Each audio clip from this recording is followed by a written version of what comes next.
Yo, how's it going?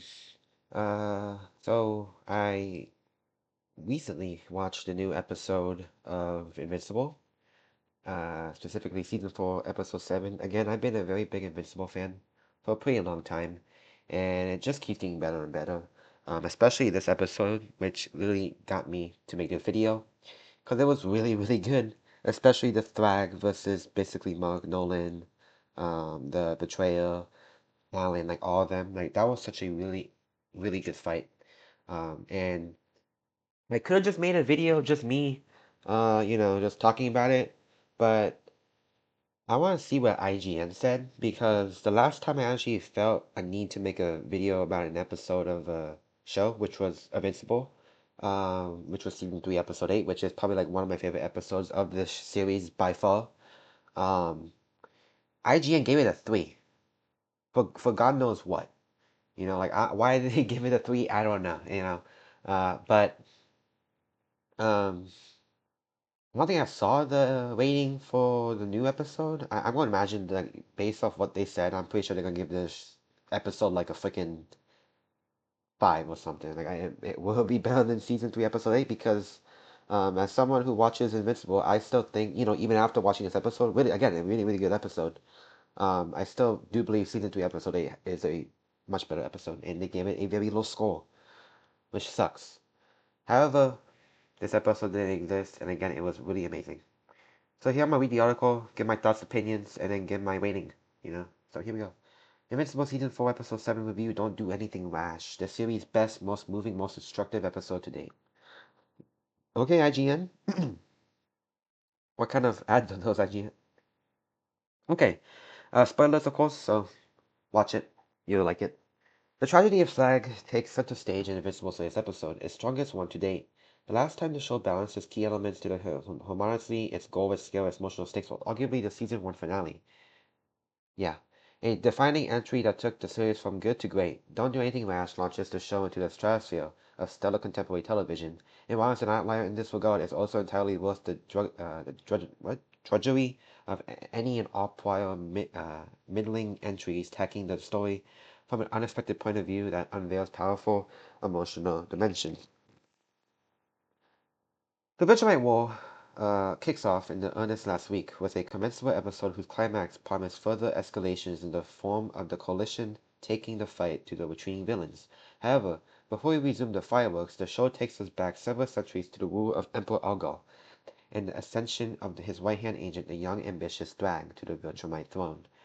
Thaddeus, still a Viltrumite envoy, reads the tea leaves of brewing revolts and opposes Algol's coup in a brief exchange that finally lays out the true colonial nature of Viltrum via its use of enslaved aliens to mine precious resources. The planet's foregrounding of the authoritarian might make perfect sense in this context.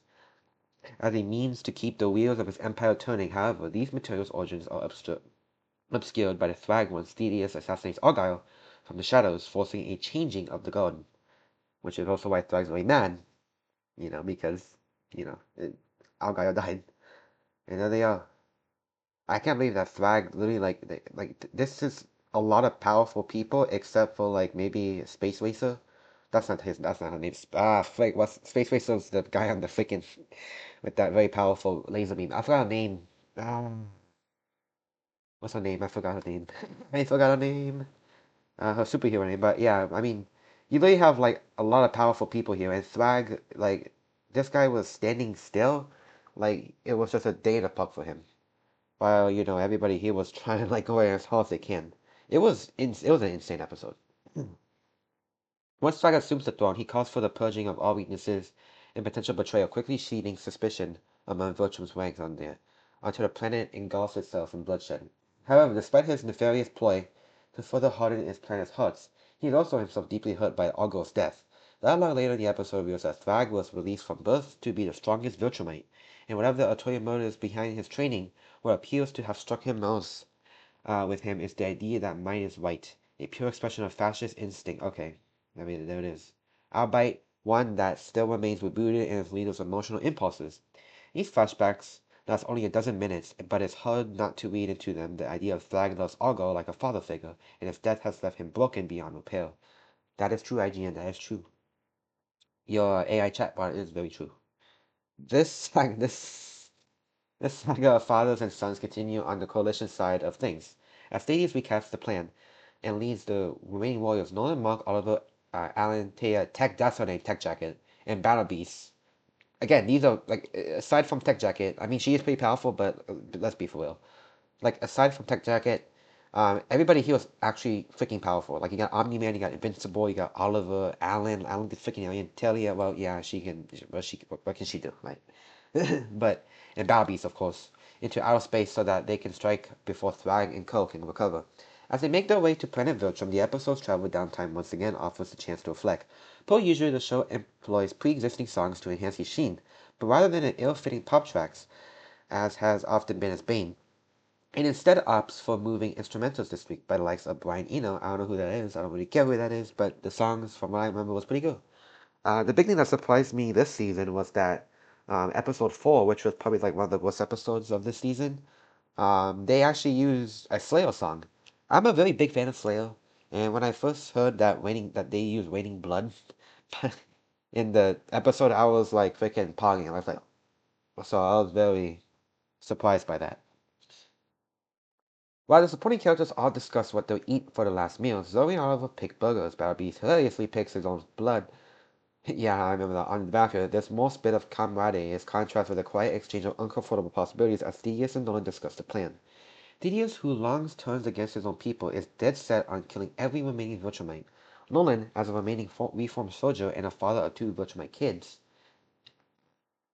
it's perturbed, to say the least. While it may be the only way to truly protect the galaxy, it exists in a gray area even the once distortedly Omni-Man is afraid to thread. So Nolan might have rightly spent the season battling the Viltrumite parts of themselves, so what happens next for an especially shocking development? Um, Once Nolan gives his son one last fatherly pep talk, the Coalition sends Telia, exits the spaceship and flies to Viltrum's wings, made ceremonially from the bodies of the fallen Viltrumites. That's insane how like that one poison that the betrayer did made it like an actual like freaking like a Neptune wing around Viltrum, which is insane of just Viltrumites. That's insane.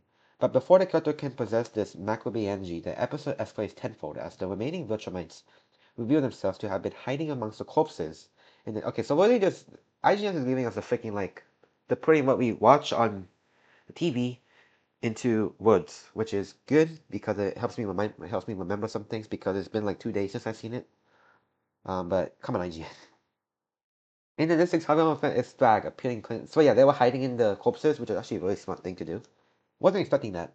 Like thragg was like they were overfarming, waiting for them to come, and then the Virtuamites, like the remaining Virtuamites, just like come out of the wings, like a reverse Homer Simpson meme, which is insane.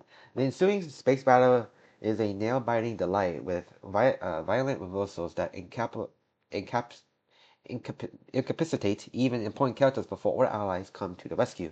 It goes back and forth and back again before Thragg finally gets involved, which is to say before he barely lifts a finger while deflecting the Grayson's attack, sending shockwaves even through the emptiness of outer space. Thragg is a very powerful character. He is immensely powerful. Whatever they did to him when he was young and making him like an actual like superhuman like Winter Soldier machine is insane. Like holy crap! I remember that one scene, like the very popular scene that you probably see all over social media, is when Mark is like charging at Thragg, saying like, "Oh, if I kill Conquest, I can kill you too," and he like freaking like Superman punches this guy in the head, and Thragg just stands there like it didn't even inflict him at all. He's a very powerful person, especially for Mark. Bertram, not Bertram, but Mark is a very powerful Viltrumite too. I would say the least. Again, he's a hybrid. From what I heard from last episode, I think hybrids are almost as powerful, if not powerful, than full-blooded Viltrumites. That might be wrong. Don't get me. Don't attack me, please. Anyway. If the season has one major flaw en route to this episode, it's the lack of a discernible relationship between wow, ooh, I almost slipped up right there. I said Flag. Thragg and Nolan already thrag in any of the heroes, but don't do anything rash, meanly spackles over this problem.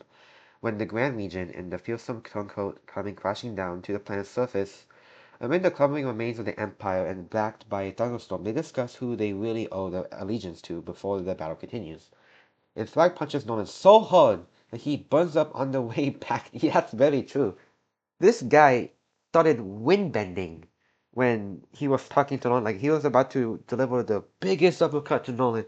This guy was like freaking like Avatar Aang wind bending him, pulling him forward, and he just like launches this guy to space, shockwaves throughout the air. He's burning up, going into outer space. Like how you have to get punched really hard in order to literally get out of the atmosphere burning up. Like that's insane. And not only that, like it cuts to a different scene of like Invincible fighting someone, and then it comes back to still Nolan like flying away, like because the impact of the punch. Like it was insane how powerful this guy is. Like you have to be so powerful to like charge up a punch and it just starts absorbing everything your way.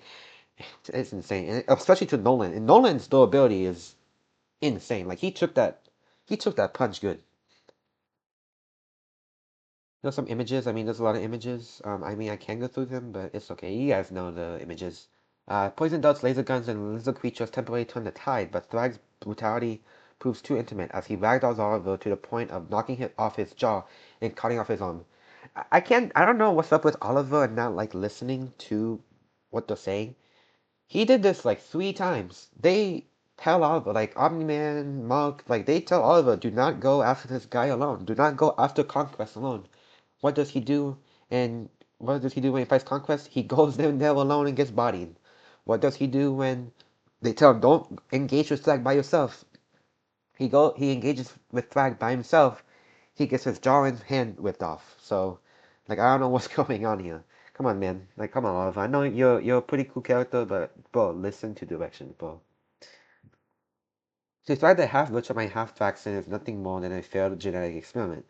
As he reflects his strength and minimal effort while calling the most vicious of the Dragon Ball Z episodes, the Coalition is left with nowhere to turn, nowhere but towards fighting fire with fire, that is. Nolan and Mark have rightly spent the season battling the virtual mites parts of themselves, both intrinsic and learned, so what happens next makes for an especially shocking development. With the help of Space Racer's Infinity Way, Thanos and the father-son duo borrow their way into Virtuum's core, causing fiery apocalyptic destruction on a scale that show has not yet seen. It's terrifying and humongous, and for the better or worse, exactly what a Virtuumite would do to send a message. There are only about 40 Virtuumites left, and without their home, they have nowhere else to turn. Except other planets, which I'm pretty sure they didn't think about. The resulting attacks last what feels like an eternity and reduces Virtuum to dust, robbing Thrag of what little he still clung to, and causing him to explode with anguish. When the Grand Regent finally unleashes his full pace, he beheads Status, which is insane, disembowels Nolan, which literally rips his guts out, and is the verge of blinding Monk when he shows uncharacteristic mercy, if only because there are only too few Virtuites left, too few he considers genetically pure, at least, and he's suffered too many losses today. The epilogue sees the remaining Coalition warriors, including Race and Trio, recovering as they search the galaxy for the now quiet Virtual forces. However, Mark comes to a chilling realization, born to both Thrag's vengeful impulses and from his desire to repopulate his fallen empire in his image. They must be headed for Earth, which is not good. It drops like a boulder in the pit of your stomach, not only because of what already transpired this week, but because of how it sets the stage for all this season's themes and subplots to collide in what is sure to be a reviving season finale. I am extremely excited for next episode, especially the ending when he said that they're going to Earth. I mean, I kind of knew they were going to go to Earth, like whenever like they disappeared, like whenever they gave like they showed mercy to Mark. For I don't know why Thrag showed mercy to Mark. I mean, yeah, there's not a lot of Viltrumites there, but when he showed mercy to Mark, they disappeared. Like they like when he like let go of Mark's freaking bleeding eyes, they like flew up and just disappeared. And knowing comic books and like knowing like things and all that, I'm pretty sure they headed to Earth, which is where most of them are at, and also where most of the family members are at, especially Tech Jacket and Mark and Nolan and all of them. So obviously, why wouldn't they go to Earth? And Earth, I mean, so I can see what breeding is like on Earth because of what Nolan did with Muck, what Muck became, and if they can be just as powerful as like Muck is, then why go to any other planet other than Earth? because they breed definitely powerful virtual mites or virtual mite hybrids. How would you score Invincible season 4, episode 7? It was actually really good. I really loved it. I'm going a 9 with this one. I wouldn't give it a 10 because again, there were some things that were okay. That is not like a 10. Like I can say that this is a really, really good a masterpiece, you can say, but it wouldn't be a perfect 10. A lot of people give it a 10. Okay, that's good. I mean, I think a 9 is a pretty. Oh, there goes my battery saver.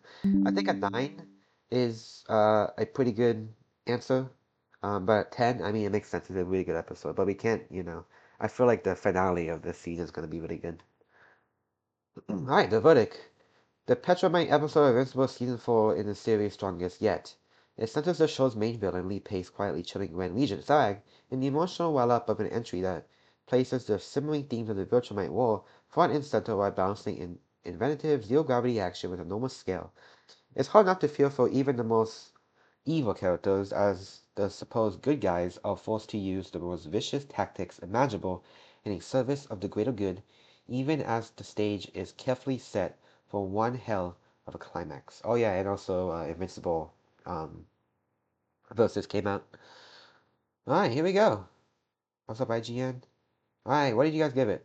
Wow, that's 10 out of 10? Wow. Isn't this the same guy who gave season 3, episode 8 a 3? I'll say right now, season 3, episode 8 is, in my opinion, a better episode. Not by a long shot, but by probably like a hail. It's a better episode than this episode. And you gave it a 10. Invincible's strongest episode yet blurs the lines between hero and villain on an unimaginable epic scale. Again, I'm not mad at the score. IGN, great score by the way. I mean, if you said either a 9 or a 10, I wouldn't argue with you. But if you said like an 8 or lower, then because this was a really really good episode. But yeah, see what the comments said. We all love the comments, right? Argyle being voiced by bloody legendary Frank Welker. I don't know who that is. And Peter Cullen, Megatron, and Optimus. Yeah, that's what I thought. Megatron and Optimus Prime. It's always a treat when my two favorite voice VAs get back together again. Yeah, that's actually. I actually didn't know that. I don't know that Argyle was voiced by Megatron and Thaddeus. I mean, it did sound like Optimus Prime. I was getting that. Review score so amazing it it brought back the gifts. That's insane. But yeah, um, now I'll say that this is a really good episode. I did like it.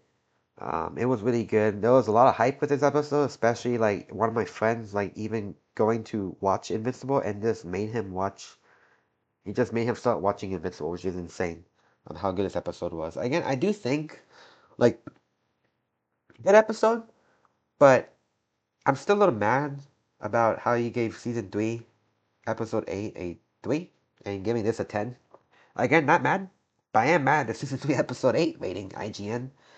But overall, really, really good. Really, really good score. Really good article. So very well IGNW, you can say.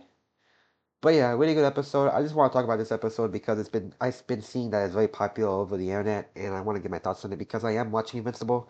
Even though I don't make videos about Invincible, I do watch it, and it's really, really good so far. I've been watching Invincible, The Boys, Daredevil, and Maw. Very, very excited for all of them, especially Daredevil, especially The Boys, and also Maw, Shadow Lord, which is insane. But yeah, still going, still watching anime, still watching movies, trying to keep up with life. Good episode, good episode. That's all I gotta say. Thanks for watching. Well, OBS, there we go. Oh, I don't think OBS actually. There we go. I'm not gonna cut this out of the video, by the way. This is gonna be a wall video